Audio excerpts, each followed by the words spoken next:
Всем привет! Кто столкнулся, может, с проблемой стука на высоких оборотах? Главное, вот смотрите, какая была у меня проблема. На холостых работает идеально, ни стука, ни шума, ничего нет. Стоит только повышать обороты, начинается звонкий звук, как будто гидрокомпенсаторы. Расскажу предысторию. Пробила прокладку под ГБЦ, заменили прокладку после этого. А до этого еще стучали гидрокомпенсаторы 4 штуки. Поменяли 4 гидрика, прокладку. После этого появилась такая проблема. Снимал уже поддон, заменил вкладыши, там кое-какие были задраты. Расточил колено. 3 раза разбирал клапанную крышку, проверял гидрокомпенсаторы. Все нажимаются туго. Ну, как проверить гидрокомпенсатор, я думаю, найдете где посмотреть. Вот, что в итоге, уже прошла неделя. Третий раз снимаю головку. И обращаю внимание на что. Начал детально все рассматривать. Обратите внимание. Качество не очень, конечно. Но на третьем. Возможно, у кого-то появились такие проблемы после капитального ремонта. Часто видел в интернете такую информацию. Сделал капитальный ремонт, появился стук.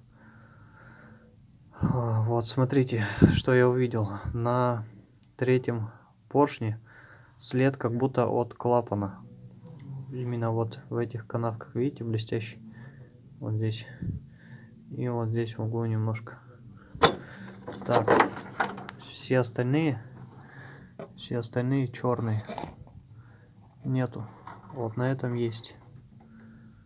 До этого клапана не трогал на головке, ничего с ними не делал. Это первый момент. Головку отвез, когда прокладку менял, головку отвез на фрезеровку. Соответственно, 0,1 сняли. Что я пришел к какому выводу? Рассухарил 4 клапана с третьего цилиндра. Сейчас их притру, чтобы они у меня маленько притупились. Далее, какая была ошибка изначально? Неделя потрачена была у меня. Смотрите. Стояла прокладка Паранит. Я, когда поменял, поставил железку. Она тоньше в разы. Вот и все. Сейчас поеду за новой прокладкой, куплю паранитовую прокладку потолще, притру эти 4 клапана, и неделя мучений закончена. Я надеюсь, конечно, на это. Но